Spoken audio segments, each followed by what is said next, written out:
എല്ലാം കേരളത്തിലെ മുഴുവൻ പേർക്കും അറിയാം. BJP വക്താക്കൾ പറയുന്ന ഓരോ കഥയും കള്ളക്കഥയാണ്. അതല്ല റിയൽ കേരള സ്റ്റോറി. യഥാർത്ഥ കേരള സ്റ്റോറി എന്ന് പറയുന്നത് സാക്ഷരതയുടേതാണ്, ആരോഗ്യത്തിൻ്റേതാണ്, സുരക്ഷയുടേതാണ്, പാർപ്പിടം, ഭൂമി അതിൻ്റേതെല്ലാമാണ്. വിദ്വേഷ പരാമർശങ്ങൾ BJP രാഷ്ട്രീയത്തിൻ്റെ ഭാഗമാണ്. അതെപ്പോഴും ഇന്ത്യ വിരുദ്ധമാണ്. അതെപ്പോഴും ഇന്ത്യയുടെ അടിസ്ഥാന മൂല്യങ്ങളെ ചോദ്യം ചെയ്യുന്നു.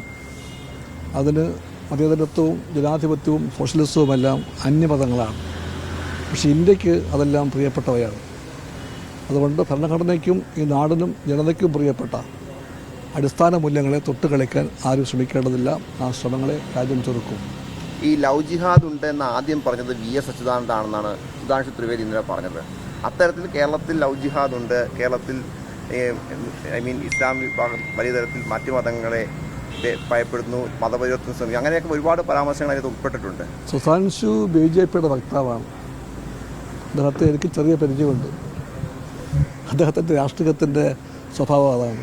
കടുത്ത തീവ്രവാദം, വിഷം ചീറ്റുന്ന വർഗീയ മൗലികവാദം. അതുകൊണ്ട് സത്യം പലപ്പോഴും ദൂരെയായിരിക്കും.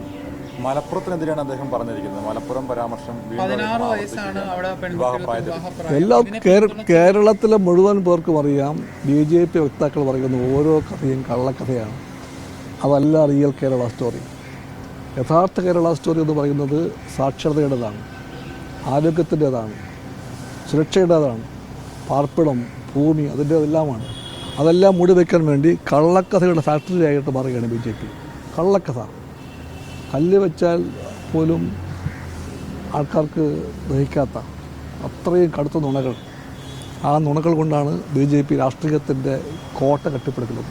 ഇങ്ങനെ ഒരു പുസ്തക പ്രകാശനം നടത്തുന്നു, മുഖ്യമന്ത്രി അടക്കമുള്ളവർ വരുന്നു, ഇത് വാർത്താ ഏജൻസികളും ഇംഗ്ലീഷ് ഹിന്ദി മാധ്യമങ്ങളും എല്ലാം റിപ്പോർട്ട് ചെയ്യുന്നു. അപ്പോൾ ഇതൊന്നും കാര്യങ്ങൾ മനസ്സിലാക്കാൻ ഒരു വലിയ വിഭാഗം ആളുകൾ തെറ്റിദ്ധരിപ്പിക്കപ്പെടുന്ന ഒരു സാഹചര്യം കൂടി. അതിനെങ്ങനെ BJP പിന്തുടരുന്നത് ഫാസിസ്റ്റ് ശൈലിയാണ്. അതിൻ്റെ കാതൽ നുണകളാണ്. നുണകൾ 101 വട്ടം പറയണം. ഇതേപ്പറ്റിയുള്ള നിർദ്ദേശങ്ങളുണ്ട്.